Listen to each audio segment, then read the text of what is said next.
What's up, you guys? Sean Ross Sapp, Fightful.com, here with a couple names you know. And honestly, when I set up this interview, I told him, I was like, man, I thought you all were going to be in different places. They're actually right next to each other. You see them in different windows. We're going to post like alternate angles, bonus features, alternate commentary, all types of stuff on this because they're sitting there right next to each other. Dax Harwood, Cash Wheeler, FTR. How you fellas doing?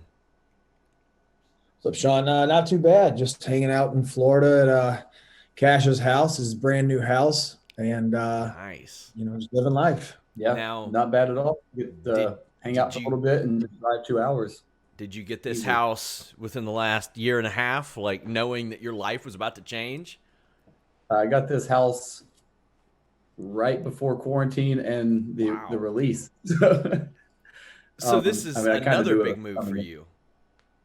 Yeah. So I kind of knew like we weren't going to be where we were much longer, but like I have saved my money. I wasn't worried about it. Like I wanted this house because it was a good deal and I love it. So.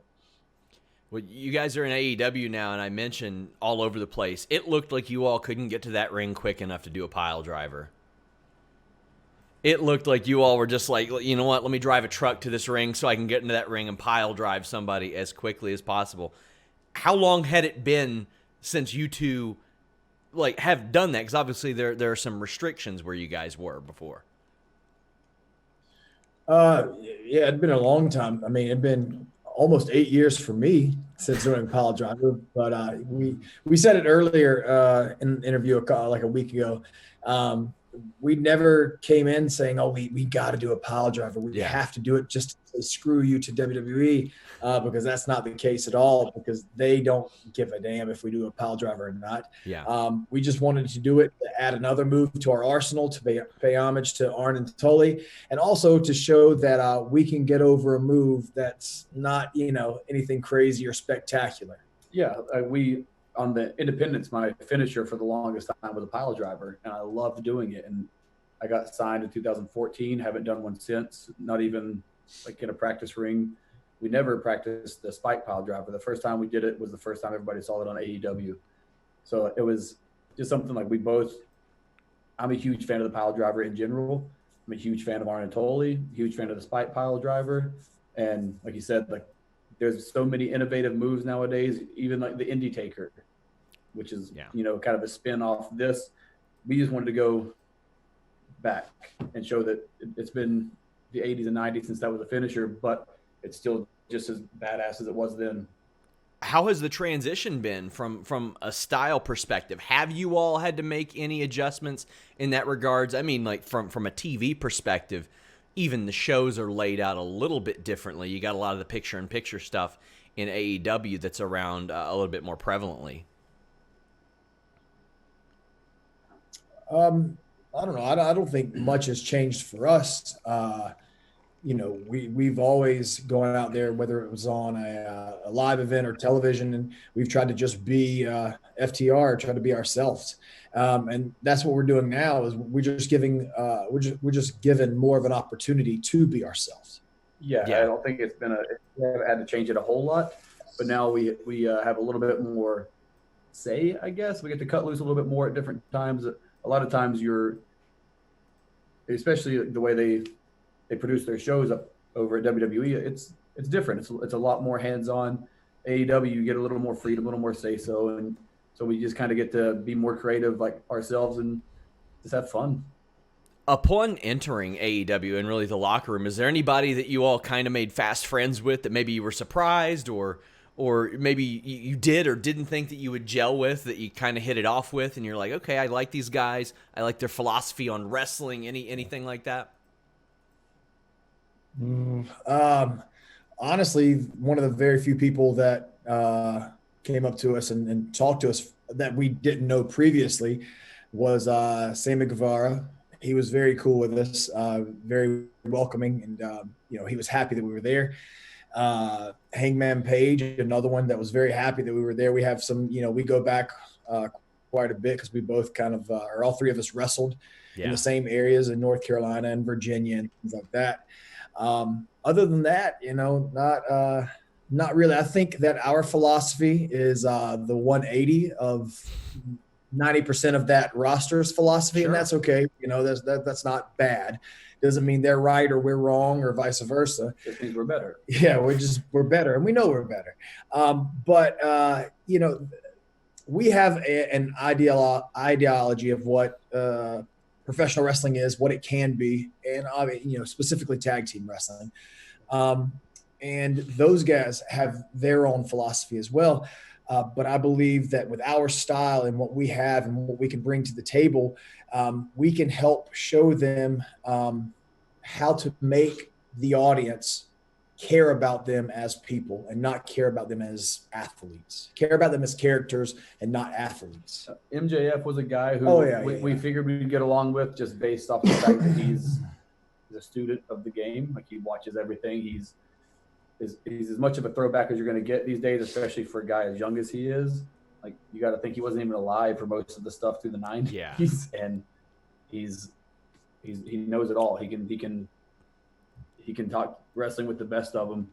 And so he was a guy that, I mean, we'd never met him before. We'd never really interacted with him, maybe a little bit here on Twitter, but that was it. And so, like, when we got there, he was one of the guys that was very open, like, immediately came up, introduced himself, was much less of a, the version of himself you see sometimes. I guess because he knows we'd beat the crap out of him if he tried to disrespect us. Hey, I mean, there's still plenty of time for you all to do that. I mean, I fully advocate that.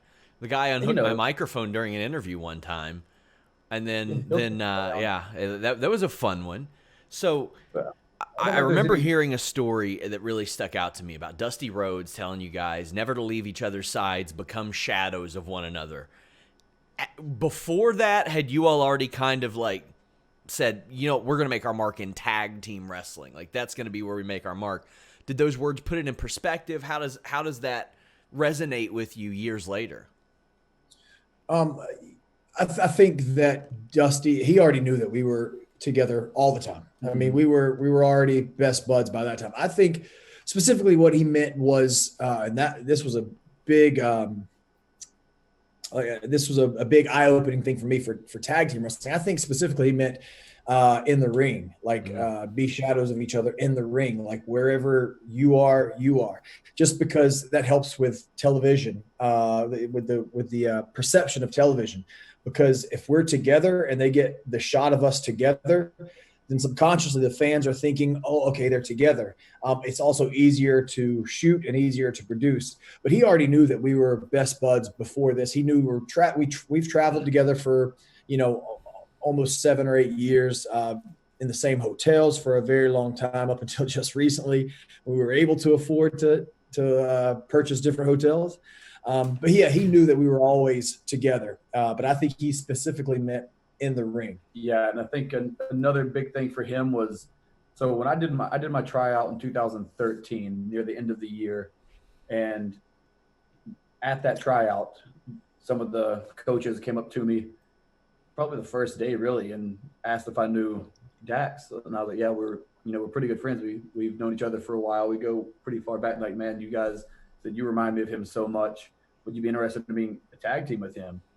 And yeah, we've talked about it for years, actually. Like, every now and then we'll just say, when I get there, we need to try to push this. And then, obviously I got hired. I got offered the contract. And from day one of my promo class, like, he'd been there a little bit longer, so he kind of knew the system better than I did. He was like, hey, let's do a promo together your first day. And Dusty loved it. Dusty wanted us to be together. So I think another thing he meant by it was be seen together as much as possible. So subconsciously, when other coaches see us that might not be completely on board with us as a tag team yet, because there were another head coach that I don't think was fully bought in, and a couple others. And so just be together all the time. So when they see one, they see the other, and they just put you two together subconsciously, and then it'll just kind of meld over into the ring. And luckily it worked out great. It has worked out great. And I mean, like I said, I love the dedication to tag team wrestling. So I believe I've even discussed this in the past. There aren't many people who are wrestling fans that can't relate to having a brother, a cousin, a sister even, that you grow up and you're like, man, I want to be tag team champions with my best friend, with my brother, with my cousin, with anybody. Like, everybody has that. People are a lot less selfish when they're younger, and they grow up and they dream of these things. Why do you think that it's the case so much more in AEW than other places? Because we keep a roster page, and there are like 20 tag teams right now, and all of them are good. Like, why do you think that is such an investment in AEW as opposed to other places? And why do you think maybe other places haven't jumped on board?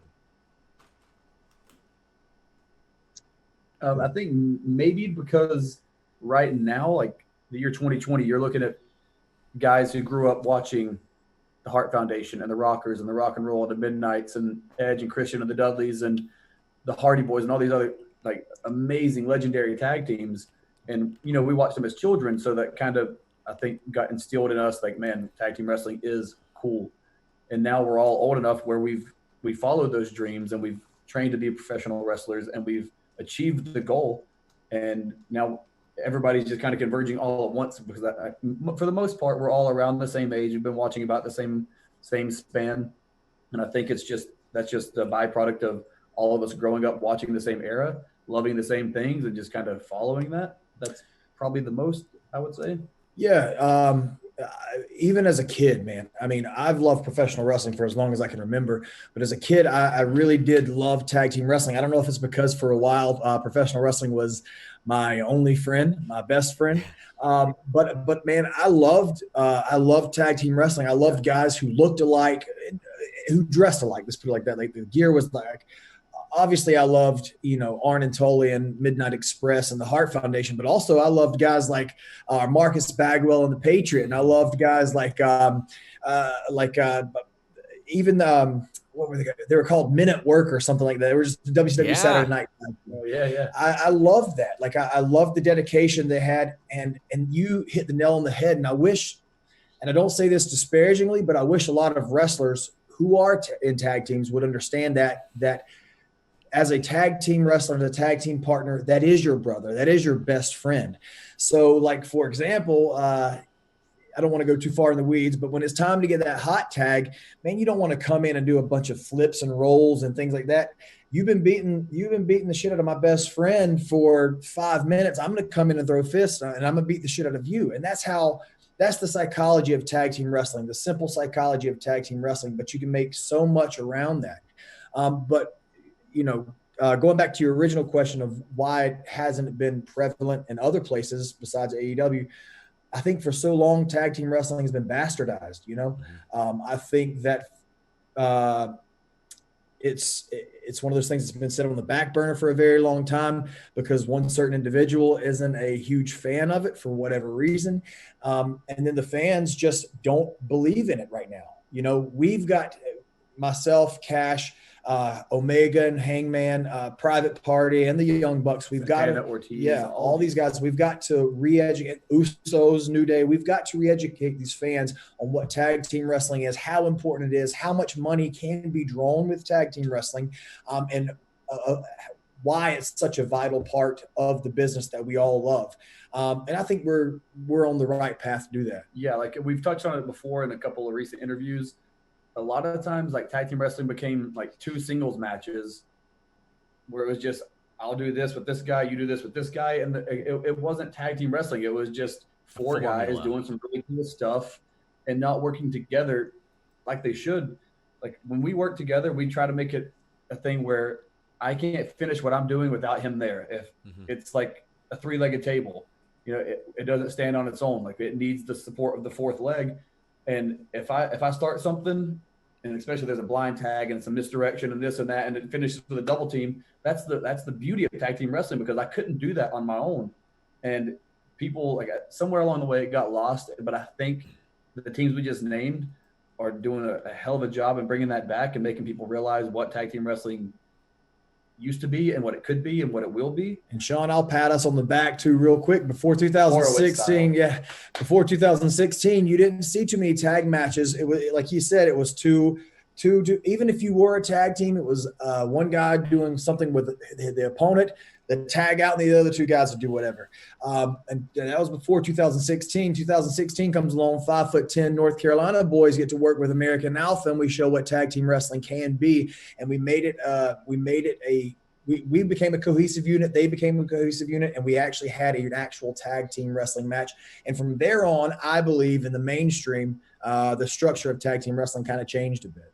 Well, I mean, I personally saw it. I watched you guys work King Constantine and Thomas Kingdon in Columbus at one point. And I was like, damn, they're going to work these guys. And I didn't even know that they had started actually wrestling in the ring. And I was like, all right, that was pretty good. And that was their first match. They had wrestled in the ring there because they were the body guys and we're at the Arnold Classic. They had the protein shakers they came out with. And they were the Protein Brothers. And so those guys had never worked a match before in front of a crowd. And they needed to be out there and presented because they were representing that market. Those were, you want bodybuilders to walk by and see King Constantine and Thomas Kingdon and be like, oh my God, these guys are jacked up. Let's watch them wrestle. So we got the honor of working those guys, and we had a lot of fun with them. Yeah. Can you believe they didn't think we were body guys enough to carry it, the Arnold Classic?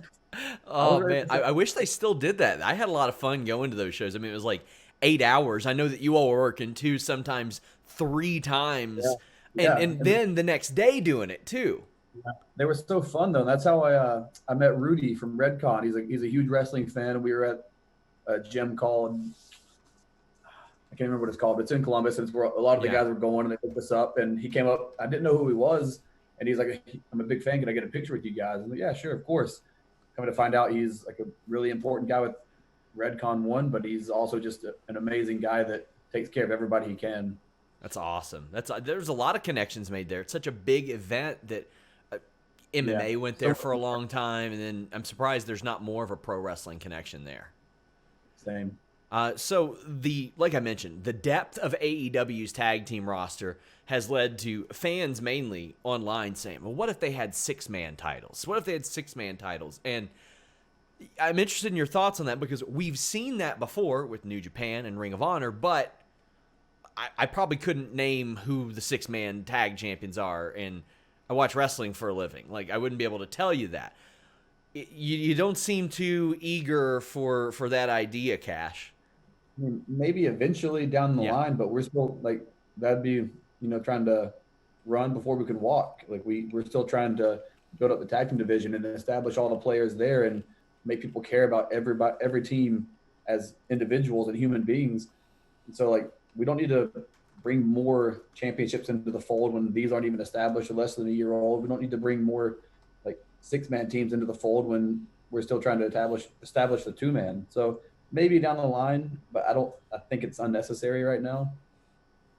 Dax, if you all had a third, who ideally would be that? Well, I think, I think that maybe the only person in AEW that is not afraid of the heat as much as us is Jericho, but he's already got his own thing going. Yeah.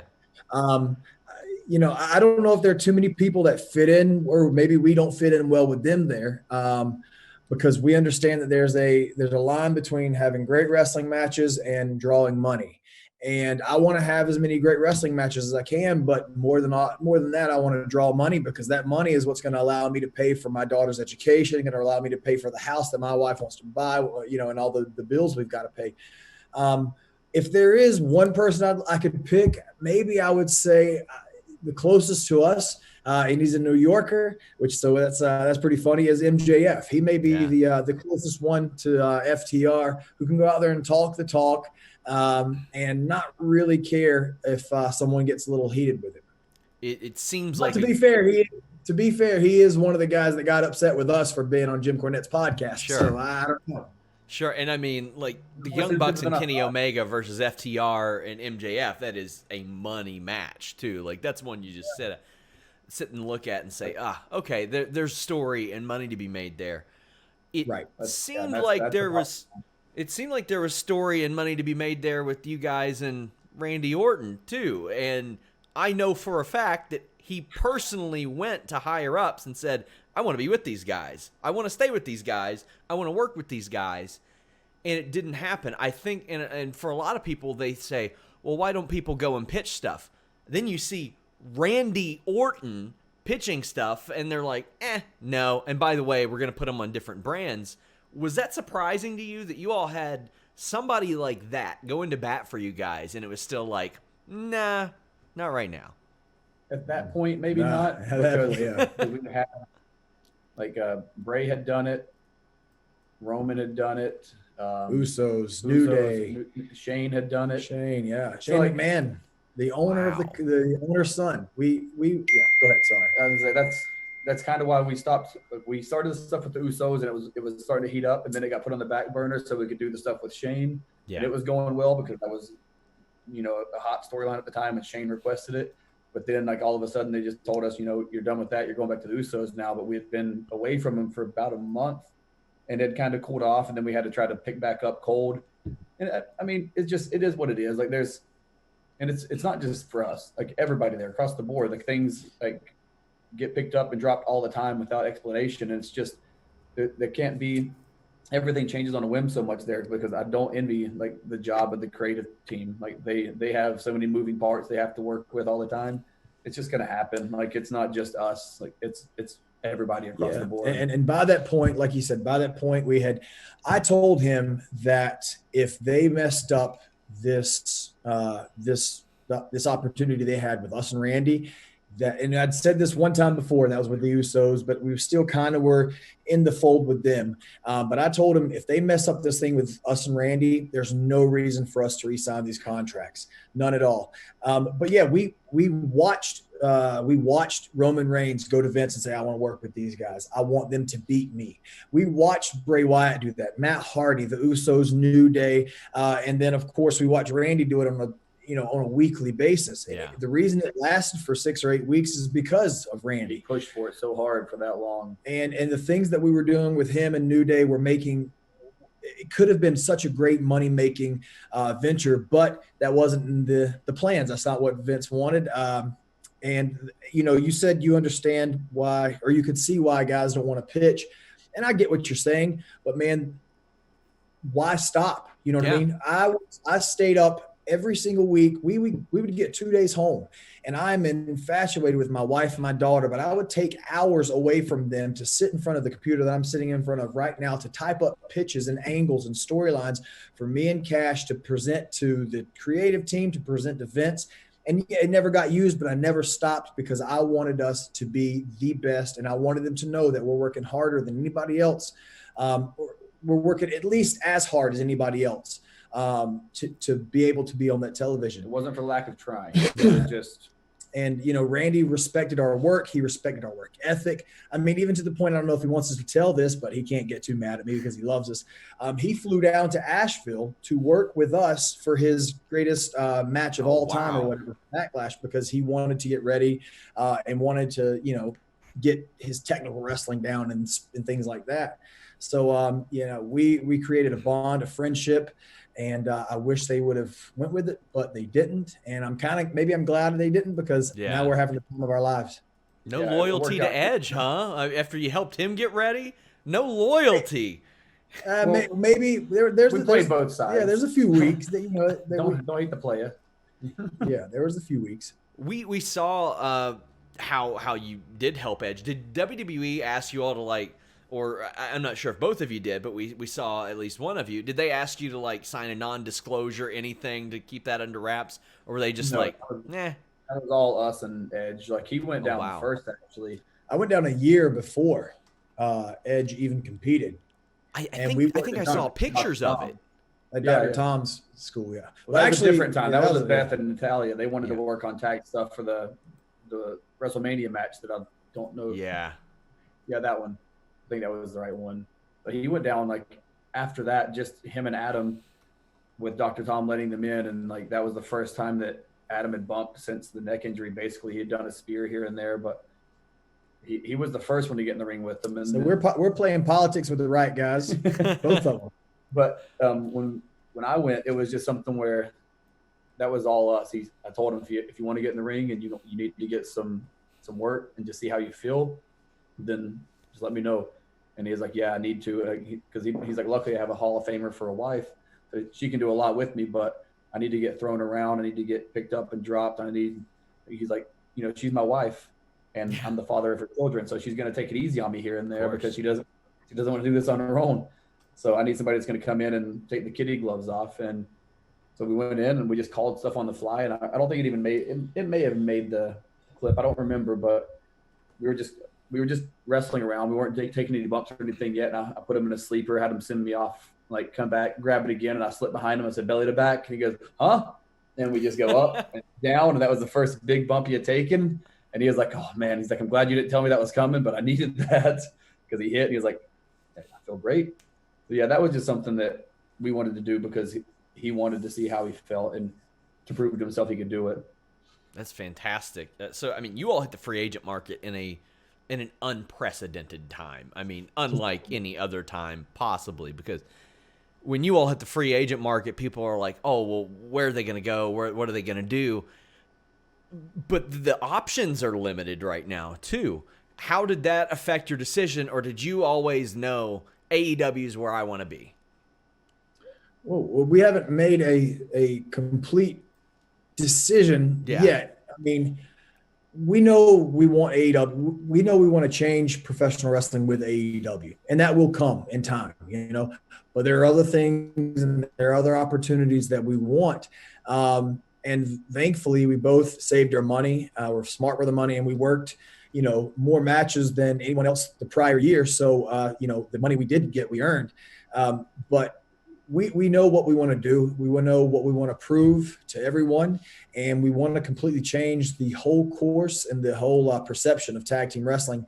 And we'll do that with AEW as our home base eventually, but there's other things that we want to do as well. Yeah, we know we have the pandemic's obviously, you know, messing things up with overseas travel, but we have a small window of time before we make a final decision for a permanent home. And we want to achieve a lot of things in that time. So we knew we'd be okay. We didn't, even with the pandemic, we knew we were going to be fine. Like we trusted in it. We trusted in wrestling to take care of us, even with the things that were going on. So it didn't change it at all. Like we knew, like we were mid-pandemic when we got the call. Like we got a text a few days prior saying, "Can you guys talk?" I said, "Yep, of course." And we texted each other saying, "I think this is it." And it wasn't like a dreadful, it was an excited one. So we took the call. We found out 2 days before the news went public, and he was like, you know, we can. I don't know if I should even go into this, but I'm going to. Yeah, you should. He said we can pay you guys out the remainder of your contracts. I would have been done in June. They would have added on his months all the way through September because of his bicep tear. Mm-hmm. He said, or you can sign over certain things, and we'll release you both immediately, no 90 days, and you can go. And we said, well, to be fair, they didn't tell us they were going to have us sign over things. They made it sound like it was the easiest decision in the world. And then we got the contract because we were so happy. And then they put in the contract, oh, and you have to sign over all these trademarks that you spent $10,000 on. So they took more money out of us. So yeah, whatever. But we said, we'll take the immediate release. We'll take the no 90 days. Just get us out of here. Yeah. We don't want to wait another 5 months, 6 months, whatever it would have ended up being. Admittedly, when I heard these contract dates that were coming up, I know at one point it was like one of you in April, one of you in May, right after Double or Nothing. Then it's like, oh, well, the other one through September. Well, what's that after? That's after All Out. Like, it seemed from an outsider's perspective like this was a concentrated thing, but you all were like, let's get me out of here. Let's hit AEW. And it's worked out great for you guys. You all are on TNT every Wednesday. It seems like you all are happy. You all are excited about your future. Right now, as we wrap up, looks like the Young Bucks and FTR are on a collision course right now, and that is, quite frankly, a dream match. Not just a dream match, it's one that you all said, we will wrestle them one day. Everyone will love it. Everyone will rejoice, I believe it was. Who knows if it's happening soon? Who knows if it's happening in front of a crowd? But Dax, as we wrap up, how do you feel about the potential of this and your interactions with them thus far? I think we've been on a collision course for 4 years now. You know, there is no plan. We have no plan. There is no plan of when it's going to happen, what we're going to do. When it happens, it'll be the right time. And that's how it's going to be. We have, like I said, we have many other plans and ideas, and we spent 3 years of our career. We felt like we kind of wasted a bit. We wasted the time. not anybody else. I'm not bitter or anything. I'm just saying we wasted the time, and it was 3 years wasted. And now we're going to, in 2016 and 2017, before that, the Young Bucks were the kings of tag team wrestling. And then we came along and we changed the perception of tag team wrestling. And fans said, oh, that's what it's supposed to be. Not four guys standing in the ring for 3 minutes doing a whole bunch of moves. That's tag team wrestling. And that's what we're going to do. And that's what we're going to prove to them now. I think to do that initially, we need to get the AEW Tag Team Championships and run with those and make some money with those and make some money and draw some money with AEW with those. And then when the time comes with Young Bucks, the time will come. It'll be great. And hopefully the fans will enjoy it as much as we've built it up. Exactly. Yeah. I love that there's no plan. I love that we don't have deadlines and we don't have like something where we got to try to shoehorn it in. Like we've been on the collision course for half a decade at least now, I feel like you said, and it's going to happen eventually. It could be this year, it could be 2022, who knows? Because like I said, we have other goals we want to do. We don't want to just build our hopes and dreams off this one match, because we know that whenever it does happen, it's going to be the pinnacle of tag team wrestling, because we are the pinnacle of tag team wrestling.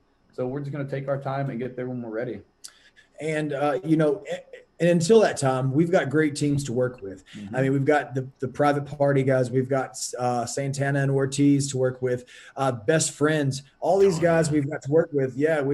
And I think, and even Luchasaurus and Jack Perry. Yeah. Jack Perry, they may not like our philosophy and they may not like our style, but we will have their best showing, the best American tag team wrestling match that they've ever had, all of them. And we'll show them exactly how tag team wrestling is supposed to be. And I think that's very exciting too. It feels, and the thing I appreciate so much about AEW, it doesn't feel like a formula. It doesn't feel like I can go into that show and say, I know this, and this is going to happen. I couldn't possibly write an AEW show that would emulate it, because I don't know what's going to happen next, and that's the thing I appreciate about it so much. Yes. It's different, and that's what I love about wrestling. Yeah. Especially from our side, because wrestlers are creative people. Wrestlers are, artists, as everybody likes to say. So not having like a set formula and being able to paint outside the lines or do whatever you want here and there, that's what we love to do. That's where we thrive. So I could talk to you guys all day, but we're short on time. Let the people know where they can follow you all individually on social media. And, of course, AEW Dynamite Wednesday nights. They've got Dark on Tuesday nights as well. Plenty of AEW to take in. Yeah, I'm at both Instagram and Twitter at DAXHARWOOD. That's Dax Harwood. And if you catch me anytime after 7:30, I promise I'll already have a wine or two in me, maybe a little whiskey, and I'll answer your ats, whether you hate me or you love me. Yeah, for me it's at Cash Wheeler FTR. Pretty simple. That's for Instagram and Twitter. Doesn't matter what time of day. I'll probably have a tequila in me a little bit, just a smidge, and I'll probably be a smart ass to you. So, at me, guys. Until next time. We're out.